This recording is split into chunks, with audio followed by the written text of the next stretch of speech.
আসসালামু আলাইকুম রহমতুল্লাহ বরকাতুহু। আমি মোহাম্মদ মামুন রশিদ মামুন হুজুর। আউযু বিল্লাহি মিনাশ শাইতানির রাজিম। বিসমিল্লাহির রহমানির রহিম।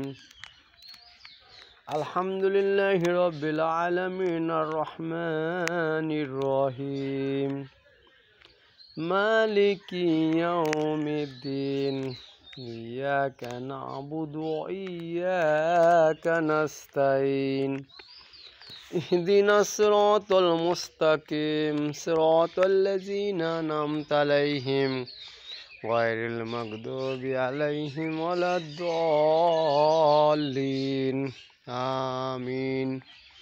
বিসমিল্লাহির রহমানির রহিম।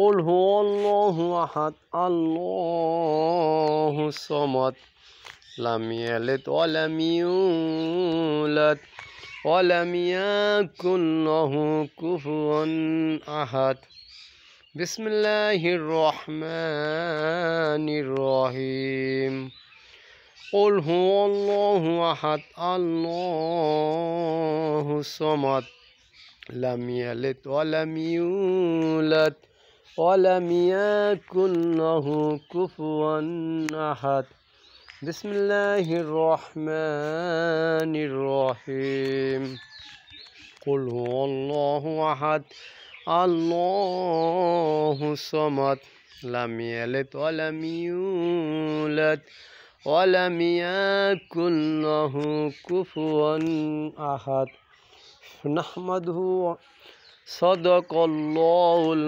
মাওলানাল আযীম নাহমাদুহু ওয়া নুসাল্লি আলা রাসূলিল কারীম আম্মা বাদ। মুহতারাম ভাই দোস্ত বুজুর্গ,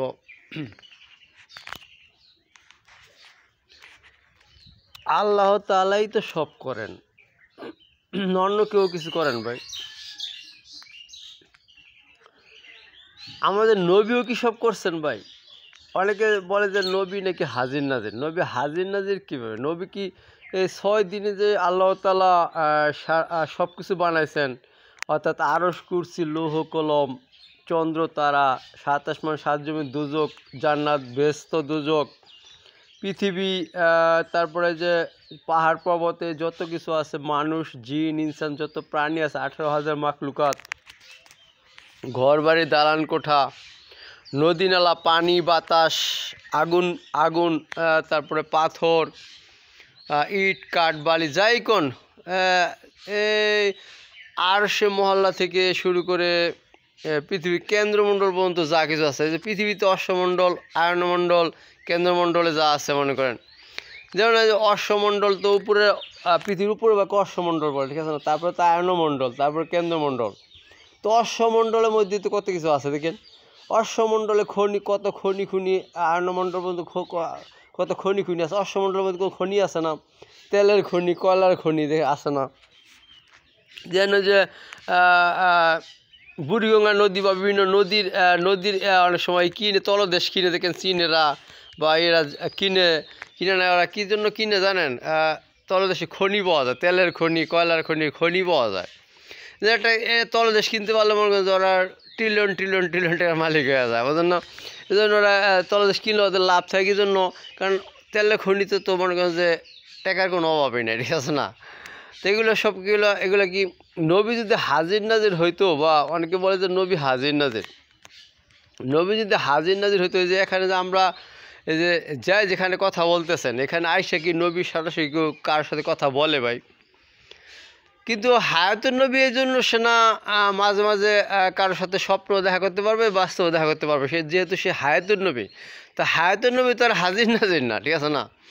হাজির নাজির আলাদা বিষয়, আর হায়াতুন নবী আলাদা বিষয়, ঠিক আছে না? হাজির নাজির একমাত্র আল্লাহ তাআলা, অর্থাৎ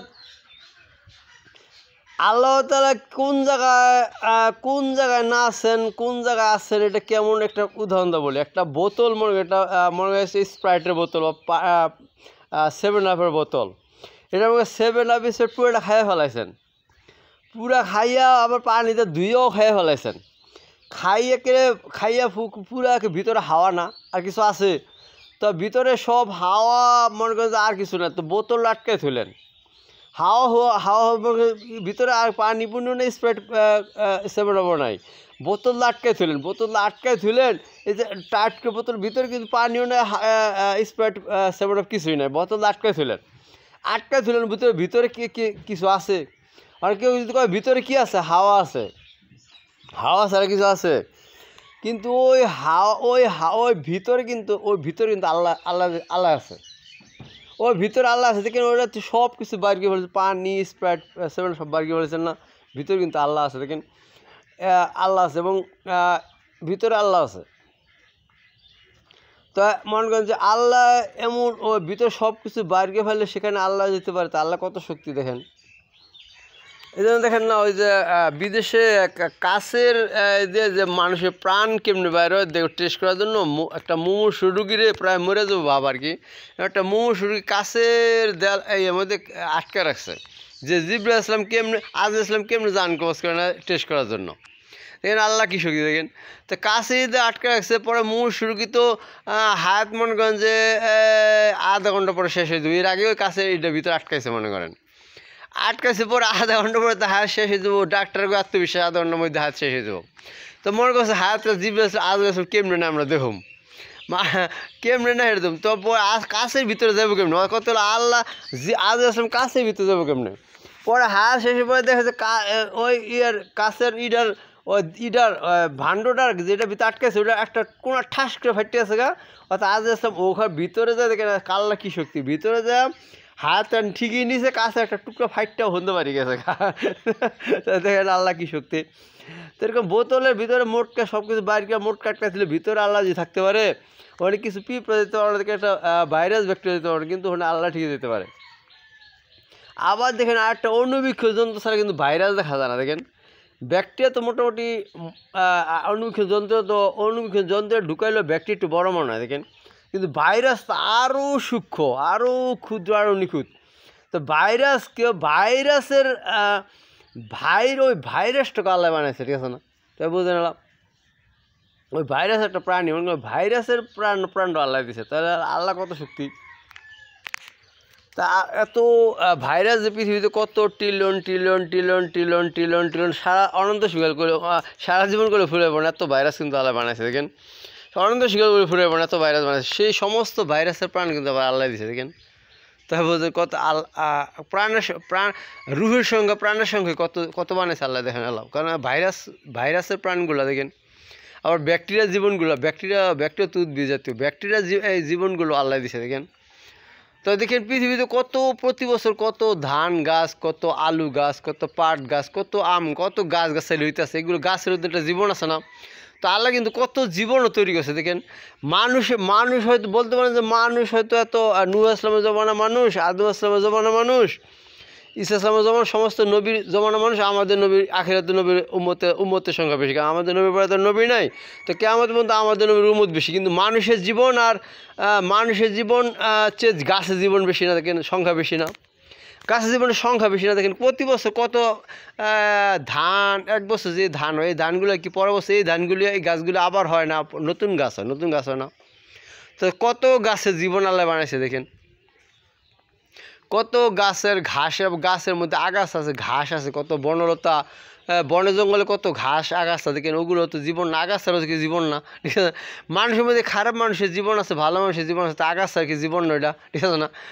আগাছা মানুষের মধ্যে মানুষের জীবন, মানুষের মধ্যে অমানুষ যারা, মানুষ জাতির অমানুষ যারা আর কি, তাদেরও জীবন যদি ধরেন তা আগাছা কি জীবন না? আগাছাগুলো গাছের জীবন, তো আগাছারও জীবন না, ঠিক আছে না? তো এগুলো মনে করেন। আবার মনে করেন যে কত জিন বানাইছে আল্লাহ। দেখেন জিন জাতির মধ্যে যা আল্লাহ বলছে, যেমন একটা বইয়ে গেছে আল্লাহ যা তৈরি করছে তার কত ভাগে জানি 10 ভাগের 9 ভাগই ফেরেশতা, আর 1 ভাগ হলো জিন আর ইনসান, বুঝলেন? আল্লাহ যা তৈরি করছে তার 10 ভাগের 9 ভাগই ফেরেশতা। তো ফেরেশতার সংখ্যা কত, যেমন ফেরেশতার জীবনটা কত ফেরেশতার জীবন দেখেন সংখ্যা কত।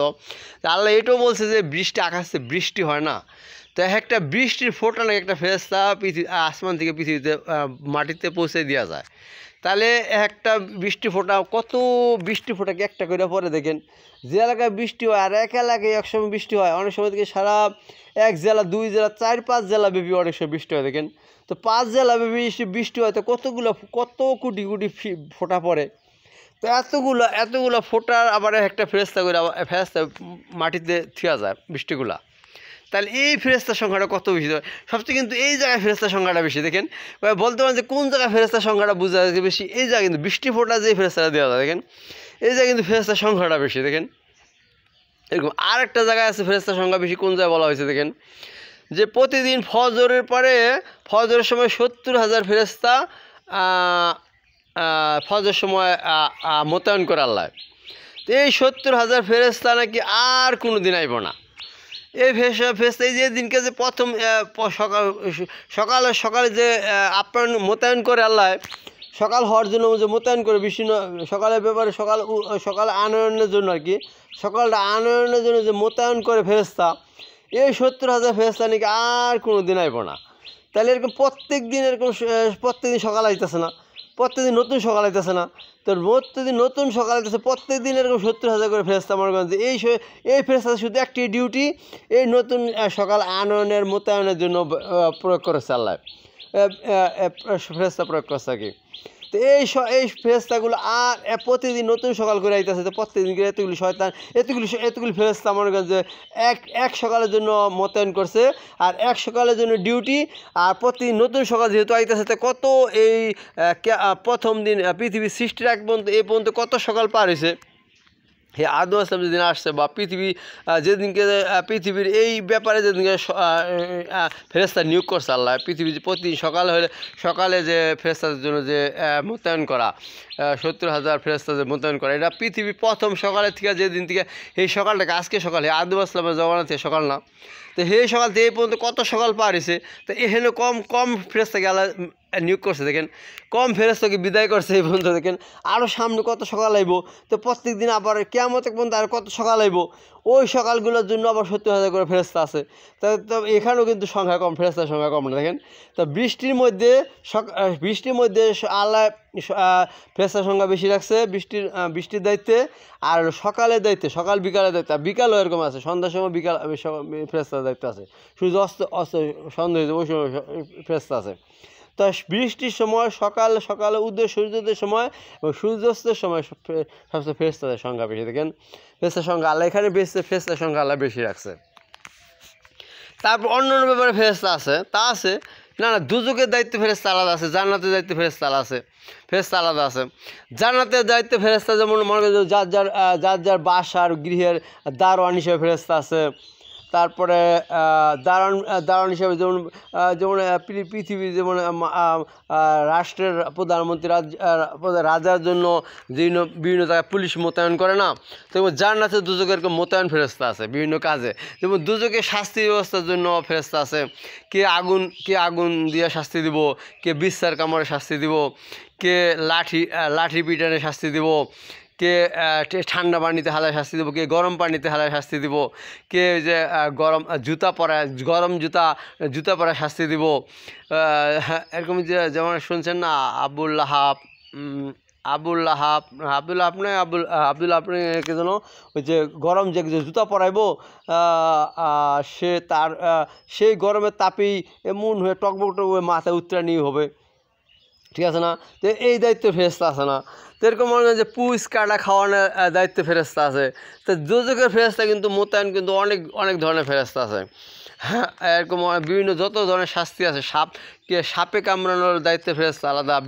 তারপরে আরও অধমুখী করে জাহান্নামে ফেলায় না, ওই যে যারা নাকি যাদেরকে যেমন যে আলেম নাকি নিজেকে আলেম বলবে এই জন্য এলেম শিখছে, তারপরে যে দাতা নাকি লোকে দাতা বলবে এই জন্য দান করছে, তারপরে যে শহীদ নিজে বীর পুরুষ বলবে এই জন্য শহীদ হয়েছে, তো অধমুখী করে জাহান্নামে ফেলবে, তাদের দায়িত্ব ফেরেস্তা আলাদা দেখেন। এরকম দুজকে এরকম অনেক দায়িত্ব ফেরেস্তা আছে। শাস্তি দেওয়ার যাবতীয় যত বিষয় আছে, যেভাবে শাস্তি দেওয়ার প্রোগ্রাম করছে আল্লাহ, আর যেভাবে শাস্তি আপনি যেভাবে ধারণা করবেন সেই ধারণাও আল্লাহ শাস্তি দেবো। আপনি যদি মনে করেন যে আল্লাহ এই ধারণা শাস্তি দিব, ওই ধারণা আসলেই শাস্তি দিব, যেহেতু আপনি ধারণা আনতে পারছেন, কারণ ধারণা মালিক আল্লাহ, ঠিক আছে না? আপনার ধারণা মালিক আল্লাহ। আপনি অর্থাৎ যে কোনো একটা মানুষ যে যে কোনো একটা ছেলে মেয়ে যাই ধারণা করে সেটাই কিন্তু আল্লাহর ধারণা, দেখবেন সেটাই আল্লাহর ধারণা। কিন্তু নাস্তিক আবার আস্তিক আছে। নাস্তিক হলে তার আল্লাহকে বিশ্বাস করে না। নাস্তিক যারা নাস্তিক মানে অর্থাৎ আল্লাহ মানে না, তাদেরও ব্যাপারে যেই দুচোখে ফেরেশতা সেও আলাদা ফেরেশতা আছে। দেখেন যে যারা নাস্তিক অপরাধ করে, যারা নাস্তিক অপরাধের দুচোখে ওই ফেরেশতা আলাদা, ঠিক আছে না, ওই শাস্তি ফেরেশতা আলাদা।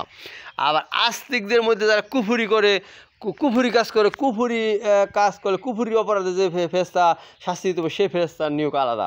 আবার মুনাফিকি যারা করবে, মুনাফিকের শাস্তি যে ফেরেশতা দেবে ওই ফেরেশতার সংখ্যা আলাদা, ফেরেশতা আলাদা, ঠিক আছে না। আবার যারা শিরক করবে, শিরক শাস্তির জন্য যে ফেরেশতা আল্লাহ নিয়োগ করছে ওই শিরককারী ফেরেশতা শাস্তি ওই ফেরেশতার সংখ্যা আলাদা, ওই ফেরেশতাও আলাদা, ঠিক আছে না। তারপর যারা নামাজ ছাড়বে, ফরজ নামাজ ছাড়ছে যারা, অথবা কালেমাহীন যারা, বা শুধু কালেমাহীন এই অপরাধের জন্য, শুধু কালেমা পড়ে না এই অপরাধ যারা, শুধু কালেমাই পড়ে না আর কি, এই অপরাধ যারা তাদের শাস্তি ফেরেশতা আলাদা। আল্লাহ কিন্তু এই ফেরেশতা আলাদা, শাস্তি ফেরেশতা এইভাবে আলাদা করছে। যারা নামাজ পড়ে নাই, অর্থাৎ নামাজ ফরজই পড়ে নাই, নামাজ পড়ে না বলতে ফরজই পড়ে না, ওয়াজিব পড়ে নাই ধরতেও, সুন্নতে মুআক্কাদা প্রাধান্য আছে আর কি। অর্থাৎ ফরজে আইন পড়ে নাই, ফরজে কিছুটা প্রাধান্য, আর ওয়াজিব পড়ে নাই, আর হলো সুন্নতে মুআক্কাদা পড়ে নাই। এই তিনটা নামাজে তো শাস্তি, আর বাকিগুলো তো সওয়াবের জন্য, ওগুলো তো ঘাটতি পূরণ বা সওয়াবের জন্য। দেখবেন তো ফরজ যদি না পড়েন, ওয়াজিবি যদি না পড়েন, আর সুন্নতে মুআক্কাদা যদি না পড়েন, তাহলে তো নামাজই পড়ে না ধরবো আল্লাহ, তাহলে তো আল্লাহ নামাজই পড়ে না ধরবো, ঠিক আছে না। জুমার নামাজ তো ফরজ নামাজ, তারপরে ফজর, জোহর, আসর, মাগরিব, এশা এটি ফরজ নামাজ, এটি যদি পড়েন না তো নামাজই ধরে নাই ধরবো আল্লাহ। তারপরে বেতের নামাজ কোনটা, 2 ঈদের নামাজ, তারা বেতের নামাজ, ওয়াজিব নামাজ কোনটা, বেতের নামাজ, 2 ঈদের নামাজ, এটি বেতের নামাজ, ঠিক আছে, তো আপনি ওয়াজিবই পড়েন না দেখবো। আবার যদি সুন্নতে মুআক্কাদা কোনটা, যেমন ফজর আগে 2 রাকাত সুন্নত, জোহর আগে 4 রাকাত সুন্নত, পরে 2 রাকাত সুন্নত, তারপর জুমার দিন আগে 4 রাকাত, কাবলা জুমা 4 রাকাত সুন্নত, বাদাল জুমা 4 রাকাত সুন্নত, তারপরে আসরের আগে 4 রাকাত সুন্নতে মুআক্কাদা না, তারপর মাগরিবের পরের 2 রাকাত সুন্নত, এশারের পরের 2 রাকাত সুন্নত, ঠিক আছে না। এগুলো হলো সুন্নতে মুআক্কাদা, ঠিক আছে না। এগুলো যদি নাই পড়েন তাহলে আপনি সুন্নতে মুআক্কাদার শাস্তি, যে মোটামুটি শাস্তি কথা বলছে আল্লাহ, সুন্নতে মুআক্কাদা ছাড়াও কিন্তু শাস্তি, মোটামুটি শাস্তি কইছে আল্লাহ, কঠিন শাস্তি বলছে, দেখেন ওয়াজিবের নিচে শাস্তি হইলো মোটামুটি কম শাস্তি না, কিন্তু সুন্নতে মুআক্কাদা ছাড়াও কঠিন শাস্তি। কিন্তু সুন্নতে জায়দা না পড়লে, গায়রে মুআক্কাদা যেটা না পড়লে তো শাস্তি দিবে আল্লাহ বলে না, ঠিক আছে না। অর্থাৎ আসর আগে 4 রাকাত সুন্নত আপনি কোনো দিন না পড়েন, আপনি শাস্তি দিব আল্লাহ বলছে। তারপরে এশার আগে 4 রাকাত সুন্নত কোনো দিন না পড়েন, আল্লাহ কি বলবো শাস্তি, বলছে কোনো শাস্তি দিব না। কিন্তু ফজর আগে 2 রাকাত সুন্নত আপনি একদিনে পড়লেন, আপনি শাস্তি দিব না। আপনি 13 বিঘের দিন না পড়েন, ইচ্ছে করি না গায়রে বিঘে না পড়েন যে আমি ওই সুন্নত পড়ুম না, এই সুন্নত পড়ুম না, এই মনে করে পড়েন, আপনার শাস্তি দিব না আল্লাহ। আপনি একদিন একটা মায়ের সন্তান বা একটা ছেলে মেয়ে ই করতে হবে, টার্গেট করে দিন যাব কায়েম করতে হবে যে আমি ফজর শুধু ফরসা পড়ে সুন্নত পড়ুম না, সময় আছে কিন্তু পড়ুম না, বাঁচতে পারবো আল্লাহ থেকে, বাঁচতে পারবো ভাই, বাঁচতে পারবো না, কারণ সুন্নতে মুআক্কাদা ছাড়ছেন, আপনার শাস্তি আল্লাহ দিয়েই ছাড়বো, ঠিক আছে না। ফজর সুন্নতে সময় আছে, আপনি পড়তে হইব। যেমন এরকম ফজরের নামাজ সময় এরকম আছে যে আপনি সালাম ফিরেন আগ পর্যন্ত আপনি আত্মবিশ্বাস আপনি পাইবেন, জামাত পাইবেন। সালাম ফিরেন আগ পর্যন্ত পাইতে হলে জামাত পাওয়া হয়েছে না, তাহলে আপনি ওই সময় পর্যন্ত পাইবেন, এর আগে আপনার সুন্নতে মুআক্কাদা পড়তে হইব। সুন্নতে ফজর আগে 2 রাকাত সুন্নত পড়তে হইব। সুন্নত পড়ে যদি দেখেন যে আপনি সালাম ফিরে, ইমাম সাহেব সালাম ফিরে বলবে আমি সুন্নত পড়ে আমি জামাত পামু, তাহলে সুন্নত পড়তে কইছে আল্লাহ, দেখেন তাহলে সুন্নতে মুআক্কাদা কত গুরুত্ব, দেখেন তাহলে সুন্নতে মুআক্কাদা গুরুত্ব আল্লাহ দিছে না। তাহলে এরকম আগে তো এরকম ব্যাপার আছে। তারপর পরবর্তীতে পরবর্তী হলে আবার আসবেন সুবহানাল্লাহি ওয়া বিহামদিহি সুবহানাকাল্লাহুম্মা ওয়া বিহামদিকা আশহাদু আল্লা ইলাহা ইল্লা আনতা আস্তাগফিরুকা ওয়া আতুবু ইলাইক। তাই সবাই সুন্নতে মুআক্কাদা ছাড়বেন না, ফরজ তো ছাড়বেনই না, ফরজ তো জামাতের সহিত পড়বেন, আর কায়েম করতে হবে, নামাজ পড়লে নামাজ কায়েম করতে হইব, আর ওয়াজিব নামাজ ছাড়বেন না, জানাজা নামাজ ছাড়বেন না। যদি ফরজে ক্যাফে আছে এইটাও ছাড়বেন না, এই জন্য ফরজে ক্যাফেও গুরুত্ব দিয়ে পড়তে হবে। যেহেতু মনে করেন যে একটা মানুষ মরছে পরে আপনি গেলেন না, তো বুঝে গেল যে আমার বাবা মার প্রতি সে খুশি না, আমার যেই মরল তার প্রতি খুশি, এটা মনে করবো না ভাই। এই জন্য জানাজা নামাজ সবাই শরীক হবেন, ঠিক আছে না। যদিও মহল্লার কিছু সংখ্যক মানুষ ইমাম সাহেব যায় পড়াইবো, আর কিছু সংখ্যক মানুষে পড়লে যেহেতু যদিও হয়ে যায় তারপর শরীক হইতে, এই জন্য নাহলে বলবো যে এর প্রতি বলে খুশি না মনে করবো, এর প্রতি মনে হয় খুশি নিলে জানাজা পড়তে এলো না। দেখেন জানাজা পড়তে এলো না, জানাজা নামাজ মাসলা কিন্তু আছে, দেখেন কারণ ফাতেমাতুজ জোহরার ফাতেমাতুজ জোহরার বোরকার মধ্যে একটা কয়েলের পরিমাণ ছিদ্র ছিল পরে রাসূলুল্লাহ বলছে মা তুমি তুমি কি যেখানে গেছিলে আসার সময় কি এই ছিদ্রটা খোলা রেখেছিল? ফাতেমাতুজ জোহরা বললো না আব্বু আমি ভিতরটা মোট করে আটকে আছি। তখন রাসূলুল্লাহ বললো যে ফাতেমা তুমি যদি এই ছিদ্রটা যদি খোলা রেখে আসতা আর কোনো বেগানা পুরুষ যদি তোমার এই ছিদ্রতে তোমাকে দেখতো তাই তুমি মরে গেলে তোমার জানাজায় শরীক হইতাম না। অর্থাৎ নারাজ হইলে তখন জানাজা শরীক হইতে না চায় না। দেখেন তাই কোনো মানুষের প্রতি কোনো পুরুষের প্রতি যদি কেউ জানাজা নামাজ পড়তে না হয় বুঝা গেল যে ওই ব্যাপারে পদ্মার ব্যাপারে সন্তুষ্ট না থাকলেও অন্য কোনো ব্যাপারে অসন্তুষ্ট আছে মনে করবো। ধন সম্পদ টাকা পয়সা কোনো কথাবার্তা আঘাত দিছে এরকম অসন্তুষ্ট এটা মনে করবো। এই জন্য জানাজার নামাজে শরীক হওয়া একটা গুরুত্বপূর্ণ এরকম মনে করে, ঠিক আছে না? অর্থাৎ জানাজার নামাজে শরীক হলে মনে করবো যে আমার বাবা মার প্রতি বা যাই মরছে তার প্রতি নারাজ না, সে নারাজ না, ঠিক আছে না? এটা মনে করবো। এই জন্য কেউ মরে গেলে জানাজার শরীক হবেন, ঠিক আছে? জানাজার নামাজে শরীক হবেন। জানাজা নামাজে শরীক হওয়ার এই ব্যাপারটা এরকমই আর কিছু না। অর্থাৎ তার প্রতি আমি সন্তুষ্ট আছি, ঠিক আছে না? অর্থাৎ তার সমর্থ দিচ্ছি সে জান্নাতে যাক, সে ভালো হোক, সে সারা জীবনে যাই করছে এখন মাফ করে দিছি। জানাজা শরীক হওয়ার উদ্দেশ্য তাই মাফ করে দিছি, সে জান্নাতে যাক, আল্লাহ কবরে তাকে ভালো রাখুক, শান্তিতে রাখুক, এই দোয়া এইটাই কিন্তু কামনা করা হয়। দেখেন এজন্য জানাজা নামাজ সবাই পড়বেন, ঠিক আছে না? আর রোজার মাসও রোজা সবাই কায়েম করবে, শুধু রোজা রাখলেই হবে না, রোজা কায়েম করতে হবে। রোজা কায়েম করা মানে হলো রোজা রাখার দাওয়াত, রোজার মাসলে জানাই দেওয়া যে কীভাবে রোজা রাখলে কী রোজা ভঙ্গের কারণ কি, রোজা কীভাবে সেহরি খাইতে হয়, কীভাবে তারাবি পড়তে হয়, তারাবিও শিক্ষা রোজার মাসের অংশ। যেহেতু তারাবি নামাজ তো অন্য মাসে না, রোজার মাস তারাবি নামাজ আছে। তারপর সেহরি খাইতে হবে, ইফতারি খাইতে হবে কেমনে, ইফতারি যাবতীয় মাসলা, সেহরি যাবতীয় মাসলা। তারপর রোজা সারাদিন রোজা পানাহারে কামভাবের পানাহার এবং ক্ষুধা খাওয়া পানাহার এই সমস্ত মাসলা জানায় দো রোজা কায়েমের মধ্যে, বুঝলেন? রোজা কায়েমের মধ্যে এটা। অর্থাৎ কীভাবে রোজা রাখবেন সকাল সেহরি থেকে শুরু করে ইফতার পর্যন্ত এবং তারাবি পর্যন্ত এবং অন্য রোজার মাসে অন্য আমল আছে না, যেমন রোজার মাসে তাবলিগের সব 70 গুণ বেশি, রোজার মাসে উমরা গেলেও সব বেশি। তার যেমন কেউ যদি অন্য মাসে উমরা করে তার চেয়ে রোজার মাসের উমরা হজের দাম বেশি। দেখেন রোজার মাসে উমরা হজের দাম বেশি কী জন্য? অন্য মাসের একটা উমরা আসছে, রোজার মাসে 70টা উমরা করলে যেসব সে সব পাওয়া যায়। দেখেন রোজার মাসে উমরা যেমন অনেকে যেমন বলছে যে এমনও শুনছি যে রোজার মাসে উমরা হজে গেলে রোজার মাসে তারাবি নামাজে যখন পড়ে না তখন মনে হয় যে কোরআন নাজিল হইতেছে, ঠিক আছে? এই জন্য রোজার মাসে উমরা হজেরও দাম বেশি, ঠিক আছে না? মনে হয় যে মক্কা শরীফে এমন মদিনা মক্কা শরীফে গেলে মনে হয় যে কোরআন নাজিল হইতেছে, ঠিক আছে না? থেকে মনে করেন যে কোরআন নাজিল হওয়ার একটা মনে করেন যে শান্তিটা, একটা সুখ পাওয়াটা, এটা একটা এই মজার যে লটা এটা অন্য মাসের উমরা হজে পাওয়া যায়, এটা রোজার মাসে উমরা হজে গেলে পাওয়া যায়, ঠিক আছে না? এই জন্য রোজার মাসে উমরা হজে যাওয়ার সবাই নিয়ত করবেন।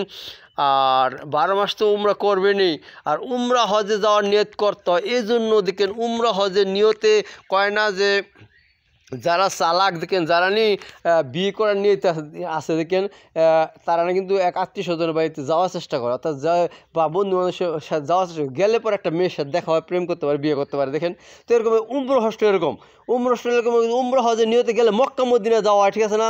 মক্কা মদিনা যাওয়া চালাক যে সে মক্কার মাটি পাড়াইতে পারে কয়জনে, মদিনার মাটি পাড়াইতে পারে কয়জনে, ফরজ হজ ছাড়া যদি ফরজ হজ ছাড়া যদি আমি যাবো না কয় তো হ্যাঁ যদি যাওয়াই না হইলো।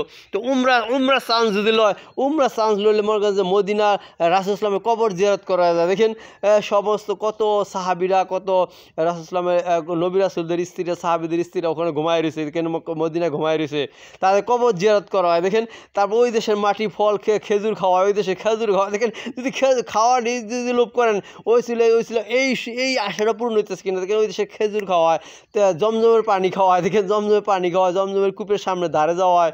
তারপরে সাফা মারা ছাই করা। দেখেন ওগুলা কি উমরা যদি না জানো ওই ভাগ্য কি জুটবো, ওই কপালও কি জুটবো ভাই, ওই কপালে আসা ওই মন আশাকে মিটবো, ঠিক আছে না? তারপরে কাবা ঘরে যে কি সুন্দর ঘরটা, কাবা ঘরও কি যাওয়াইবো উমরা হজে না গেলে? উমরা যদি চান সারাতে কাবা ঘরও কি যাওয়াইবো ভাই? কাবা ঘরে যায় কাবা ঘরে যে কালো যে আমরা দেখি কালো ঘরটা ওইটা বাস্তবে কয়জন দেখতে পারে, ঠিক আছে না?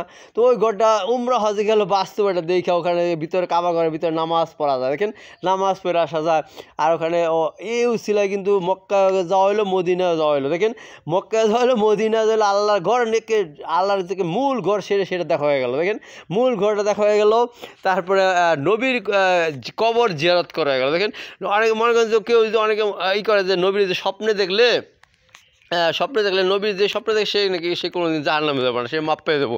তাহলে নবীর কবর জিয়ারত করলো কি ওরকম কিছু না, দেখেন নবীর কবর জিয়ারত করলো কি হচ্ছে কম নাকি কবর ডাইরেক্ট কবর নবীর সামনে কবরটা জিয়ারত করলেন, তাহলে নবীর সাথে সরাসরি একটা কথা বলা না। দেখেন স্বপ্নে দেখা, দেখেন বাস্তবে নবীর সাথে দেখা, স্বপ্নে দেখা আর নবীর কবরের সামনে যা জিয়ারত করা ওইটাও কি এক সমান না ভাই? ঠিক আছে না? এই জন্য উমরা হজের দাম আছে, ঠিক আছে না? এই জন্য এই ক্ষেত্রে উমরা হজের চান্সও হারাইতে না, ঠিক আছে না? কেউ যদি কয় যে উমরা যাও এটা মাইন্না যাওয়া অনেক সময় ভালো, অনেক সময় উমরা হজে মাইন্না যাওয়া ভালো, সেটা সে বলছে, ঠিক আছে না? সুবহানাল্লাহি ওয়া বিহামদিহি সুবহানাকাল্লাহুম্মা ওয়া বিহামদিকা আশহাদু আল্লা ইলাহা ইল্লা আনতা আস্তাগফিরুকা ওয়া আতুবু ইলাইকা। সবাই 5 ওয়াক্ত নামাজ পড়বেন, রোজা রাখবেন, কালেমার নামাজ ও হজ যাকাত এগুলো পুরোপুরি পালন করবেন এবং ইসলামের উপর থাকবেন। ইসলামী শান্তি, দিনের ভিতরে শান্তি এবং দিনের ভিতরে সুখ শান্তি এবং পৃথিবীর শান্তি না মনে করে সেই দিন মানতে হইব। অর্থাৎ দিনের ভিতরে শান্তি বলতে পৃথিবীর শান্তি না মনে করতে হইব। দিনের শান্তি বলতে পরকালের শান্তি এটা মনে করতে হইব। পরকালকে প্রাধান্য দিয়ে শান্তি নিজের মধ্যে ফিট করতে হবে। অর্থাৎ আমাদের বেহেশতের শান্তি, অর্থাৎ পরকালে যে জান্নাতে যে যাওয়ার টার্গেট নিয়ে মানুষের যাই করতে হবে, নেকামল যত করতে হবে জান্নাতে যাওয়ার আশায়। নেকামল পৃথিবীর পাওয়ার জন্য নেকামল করলে তার আমল কোনো কামই লাগবে না, ঠিক আছে না?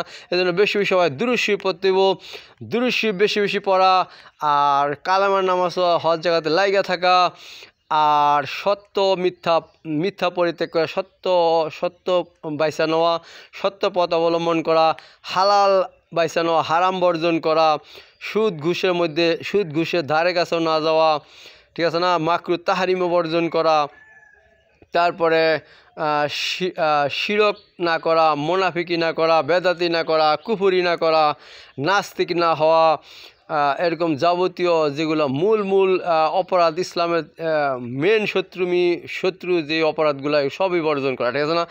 অবশ্যই এবং কোরআন হাদিস পুরোপুরি মেনে চলা, অর্থাৎ কোরআনের সূরা ফাতিহা থেকে শুরু করে নাস পর্যন্ত পুরা মাইনা চলা এবং হাদিসের বুখারী শরীফ প্রত্যেকটা হাদিস মেশকাত শরীফ করেন, তিরমিজি শরীফ করেন, ইবনে মাজাহ করেন, আবু দাউদ শরীফ করেন, সমস্ত হাদিসগুলা বিশ্বাস করে সমস্ত হাদিসগুলা একটা করে হাদিস মুখস্থ করার চেষ্টা করা। আর কোরআন শরীফ পুরা মুখস্থ করা, সিনায় রাখার চেষ্টা করা। কোরআন শরীফ পুরা সিনায় রাখলে তার সিনা পচবে না, সেটা কোনো ভুল নয় ইনশাল্লাহ। যারা কোরআন শরীফ কোরআনে হাফেজ, যারা কোরআনে হাফেজ এবং সারা জীবন চর্চা করে কোরআন শরীফ চর্চা করে মরতেছে, তারা মনে করেন যে তাদের সিনা শিউর পচবে না। দেখেন অনেকের লাশ, অনেক বুজুর্গদের লাশ মনে করেন যে কোনো সারা জীবনও পচে না। তো কোরআন শরীফ মুখস্থ করলে ওরকম বুজুর্গ না হলেও কোরআন শরীফ মুখস্থ করা উচিত, সিনা পচবে না, সেটা করা যায়, সেটা মানে আশা করা যায় এবং ভরসা করা যায়, ঠিক আছে না? এই জন্য সমস্ত যারা পিতামাতা হয়েছেন তার সন্তানদের মাদ্রাসা পড়ায় কোরআন শরীফ মুখস্থ করাবেন, ঠিক আছে না? মাদ্রাসা তো পড়াবেনি আর স্কুল কলেজ আলিয়া মাদ্রাসা না পড়া ডাইরেক্ট মাদ্রাসা তো পড়াবেনি, ছেলেমেয়েদের পড়াবেন, কিন্তু কোরআন শরীফকে হাফেজ করার চেষ্টা করবেন। অর্থাৎ মেয়েদেরকেও হাফেজ বানাবেন আর ছেলেদেরকেও হাফেজ বানাবেন চেষ্টা করবেন, ঠিক আছে না?